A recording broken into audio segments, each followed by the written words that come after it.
Lifestyle Show, presented by Anna Glavinsky. Sue William Silverman, she's my next guest. She's written a book called Selected Misdemeanours, Essays at the Mercy of the Reader. Now, Sue, you say that it's a bunch of word grenades. What do you mean by that? Yeah. So basically, it's a collection of flash essays, which means that they're very short. So which is sort of a subgenre of the larger creative nonfiction. So they're very short. And to have a very short essay like that means you really have to pack a punch in a very quick moment of time. So it's sort of, I think there's 71 essays in the book. So it's sort of like one after the other that's sort of being thrown at you. And so it's really the shortness kind of speaks to the intensity of the moment. And when you say short, how short are we talking? What's the shortest? What's the longest? So the shortest is actually about a paragraph, so it doesn't even take up a whole page in the book. There are a couple of longer ones, maybe about 6 or 7 pages, but I would say the average is about 3, 4, 5 pages in there. And each one, as you say, has to pack a punch. But what is the overarching theme here? What is the selected misdemeanors that you're really trying to carry throughout the book? Right. So let me first reassure everybody that they're not legal crimes. I've never been in jail or served jail time. It's not like that. But more, they're sort of emotional misdemeanors, miscalculations of love with sort of inappropriate, emotionally dangerous men, things like that. So transgressions, betrayals, really a lot has to do with, as I say, inappropriate relationships with emotionally dangerous men. But in addition, just things that I've done on my own, like there's one essay about a time when I was living in Galveston, Texas, and I was in this, which is on the Gulf Coast, so it's a lot of very seedy sort of bars, and I was there alone and getting drunk by myself, which is, not a cool thing to do, but I was very young then, didn't know better, and sort of in this drunk state, I decided, I think I'll get a divorce. So things like that, I was kind of like out of control a bit growing up. And another time I was kind of really sort of lost, I guess I would say emotionally lost. And my boyfriend had gone, this was during the Vietnam War, my boyfriend had gone off to boot camp. And he didn't really love me, though, I felt. And so I had an affair with his roommate. And in the middle of all that, the misdemeanor on the cover of the book is a goldfish that's belly up, dead goldfish. And so to sort of make myself feel better, I had an affair with his roommate. I got this goldfish, and then the roommate broke up with me. I forgot to feed the goldfish. The goldfish died. So sort of like weird kind of misdemeanors like that I was so distraught that I killed my goldfish. And it's funny because writing these essays sort of brings the moment back. And so at the time, I think I was sort of disconnected and didn't really feel anything for the goldfish. Now I started feeling sad for this. This is like decades ago. And I started feeling sad for this poor little goldfish. But, another time I was in this locked sort of psych unit. Now, mind you, I don't think I really belonged there, but it was just, I was having a really bad day and I thought maybe I should go. So it was a locked unit, but somebody left the door unlocked and I just left. I just walked out. So, this just odd kind of moments in time. But when you think about it, we have this big canvas of a life. And mostly, like my first 2 books were, long memoirs about a long narrative. But when you think about it, most of our lives really are sort of these short moments in between these sort of big events. We get married or we get divorced, we have children, and those are big events. But most of the time of our lives really are shorter moments. And, sort of either they're small moments of beauty or kind of miniature forms of betrayal. And that also is what the book kind of focuses on, is like what happens between these sort of large events in our lives. And to pick out these stories, chicken and egg question, did you feel that you were just having all these flashbacks of memories and you had to put them down in a book? Or were you like, this is what I want to write the book about, and then you had to dig deep into your memory archives? It's more the second. I mean, the thing is, so I'd written 2 long full-length memoirs, and then I wrote 2 books that are sort of memoir and essay form. So the essays were long. And really, it's sort of like, how can I grow as a writer? Because I don't want to keep doing the same thing. So I'd read a few of these flash pieces, and I thought, I wonder if I can do that. It was sort of like a new challenge to me. So I started with a few, and I was really kind of liking it. First of all, sort of the immediate gratification. You don't have to spend, like 5 years on, one book. So, each one is short, so you get to finish it sooner. And then it's really the writing process. Once I started writing, these kind of brief events just kind of started returning. I mean, I just started remembering them.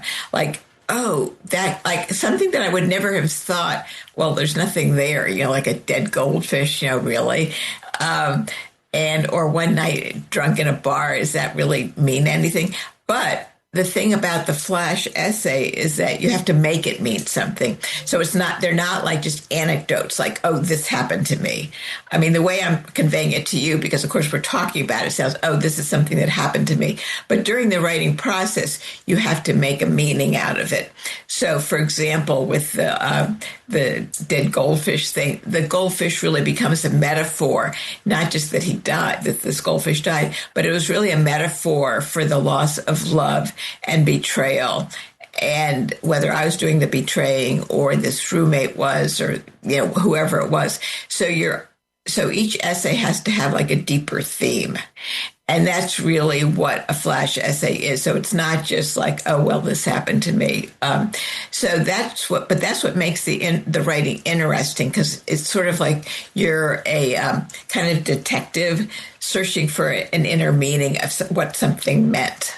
So it sounds like it's got sort of lots of juicy, salacious gossip in it, but also because of the way that you've written it, it's got emotional depth as well. But it's also very, very personal. How relatable are these stories to other readers? Or is it, a personal thing that you've sort of done for yourself? No, absolutely. I initially write for myself, but it's absolutely meant for a larger audience, for anybody because that's what the theme means. So it's like, even though you personally say have never, had a boyfriend go off to the military and had an affair with his roommate and killed a goldfish, the underlying theme of loss should relate to anybody, because if you have ever experienced a loss in your life, then you would be able to relate to it. So that's why it's important to not just tell the surface story, but to dig deeper and discover a theme, because that's what people relate to in any form of creative nonfiction. It's not necessarily, you might relate to one of the stories, but you don't have to have, because what you would relate to is this more general theme, of loss, betrayal, love,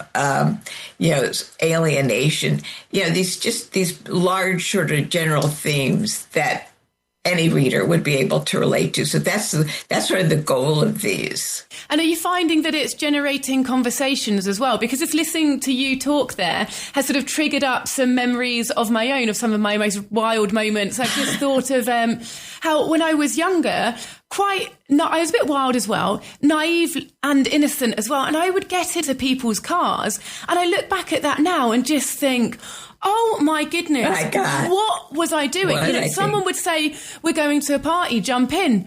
And I did. And thank goodness everything worked out fine. Yeah, right. But nowadays, I would not do that. I would not recommend that for my teenage daughter, for example. It's terrible decision making. No, I know. Because I used to hitchhike. Oh my goodness! I still pick up hitchhikers, to be fair. But that's exactly it, isn't it? I've listened to you talking. It's triggered a little thought about something that happened in my life. Have you found this happening now with interviews that you're doing, people that are reading your books, sort of other people's stories popping up? Absolutely. I mean, and that is sort of the goal. I mean, that's sort of like the beauty of writing creative nonfiction, whether it's long form or these flash essays, is connecting with other readers because we're writing the human condition. Like, sort of an overall theme of the book is that I, as narrator, what I want is like a home, safety, comfort. That's what I want. But my behaviors pull me away from that. So there's this conflict between what I think I really want, but that I'm struggling to try to find it. And so the overall journey of this book is, well, will Sue, as narrator, eventually find a sort of sense of safety and comfort and home? And I think that these are things that we all struggle with, like, what does home mean to you? How do I find it? What is comfort? What is safety? And so, yes, I mean, that is the goal of creative nonfiction, and certainly with Selected Misdemeanours as well, is to write something in a way that is relatable to other people. So, yes. And I'm glad you survived all of your escapades, by the way. Oh, me too, to be honest. And I get it, actually. I get exactly what you're saying. And oh my God, my question just went out of my head. I was so absorbed in what you were talking about that I've got totally dragged away with it.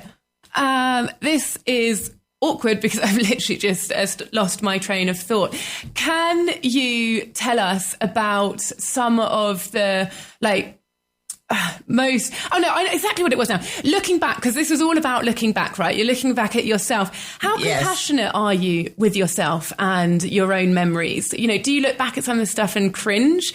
Or do you feel like you understand who you were, why you were like that, and you can give yourself, compassion? Yeah, it is trying to, it's a matter of being very emotionally honest. So, like, I'm not sugarcoating anything or trying to make myself look good, but it is a search for understanding why did these things happen? Why was I so lost? I mean, basically, I grew up in a very unsafe home with my parents.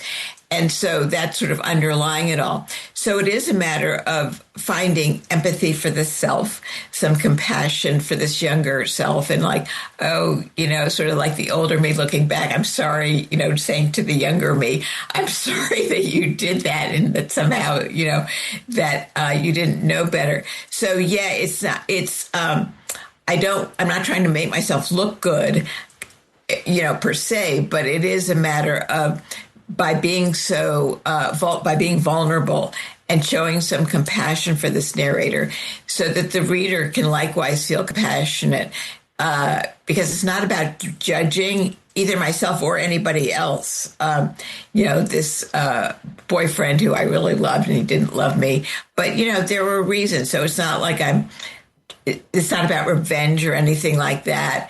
And it's really the whole idea of creative nonfiction is to write towards understanding of what something meant, understanding sort of the underlying emotion of it. And how, as a writer, do you find the words in such a short space to convey all this stuff? That you've got humour in there. Some of this stuff sounds pretty funny. You've got depth of emotion. You've got looking back and nostalgia, but also future tense. What these things could potentially then trigger and create bigger change after that event. So how do you convey all this multitude of worlds, levels and tenses in such a short space? Really, the short answer is through metaphor, because if you find the metaphor of the experience, a metaphor can convey a much larger feeling. So the form itself is short, but inside the form is this vast world. And you do that through metaphor, through finding the metaphors of the experience. And it's not that that's easy. I mean, it can take I've been writing for years now. And so it's a lot of writing, tons and tons of revision. I probably worked on this book for about 5 years or so. And so a lot of it is just really digging deep inside each moment to discover what the metaphor is. But that's the key to it. Because again, short outer form, large inner meaning. There's sort of a vast world inside this short form. And you've written previous memoirs, but this one sounds particularly vulnerable, heart on sleeve type of stuff. How do you feel now that it's out there and that other people are reading it and taking a glimpse into your soul? Well, it's a little scary, but I think it's important because I think that, there can be a lot of cruelty in the world, a lot of hate, a lot of mistrust, a lot of scary things in the world. And ultimately, at the end of the day, what do we have? We have our stories. We have our narratives. How do we relate kind of one-on-one, even though I'm not going to meet all my readers, but still, how do you relate to other people? How do they relate to me? It's the human condition. And so I feel very strongly about the form of creative nonfiction and the importance of it in terms of kind of seeking relationships and ways to just connect with people. And so I try to think about that and that the people are relating to that and not take it too personally. Like I really am writing about the human condition. Yes, it's me who's being there. And it can be a little scary, but honestly, for all my books, the reaction I've gotten from readers has always been quite positive. And so that gives me sort of, courage to continue on and to reveal more. But yeah, it is putting yourself out there, but that's what artists do. I mean, whether you're a painter or a sculptor or, a writer, that's what our artists have to put their vision out into the world. But that's part of humanity. I mean, when you think about it, at the end of the day, what lasts over, we're still reading ancient Greek theater. It's still being performed. So what lasts? Art lasts. And I just feel very strongly about that we have wars and strife and all of this stuff, and politicians come and go, and hopefully some will leave sooner than others. But, what lasts? Art lasts. And my final question for you, I hope you don't mind me asking this because it's another sort of personal one, but the book's called Misdemeanours and you talk a lot about sort of mistakes, as it were. You're older now, you're wiser now. Would you say that you're in a place now where you've learned from your past self and from these misdemeanors? Yes, that's the good news, is that I have learned. And I think that I couldn't have actually written this book maybe 10 years ago, because I don't know that I was ready to look at some of these things. But with each book, I think I'm more open to looking, what else have I not explored? Because I think that at the end of the day, I want to really know myself, sort of know thyself before, not to be too grim, but before I die, I want to know who I am.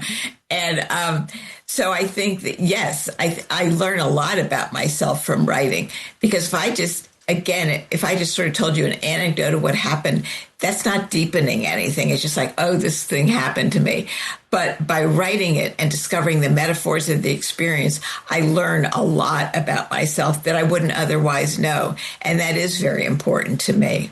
I think that's a very important thing in most people's lives, learning from those mistakes. So, any regrets looking back, or is it all about learning?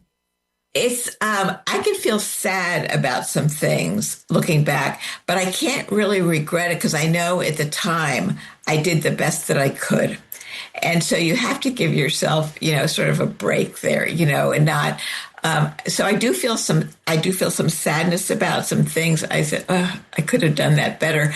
But really, ultimately, it's just at the time, I know that I did the best that I could. Absolutely. Well, Sue, it's been absolutely fantastic speaking to you. Thank you for your time this afternoon. The book is called Selected Misdemeanours, Essays at the Mercy of the Reader. You can find it on Amazon or on the Talk Radio Europe bookshop. Sue, goodbye. Goodbye. Thank you so much.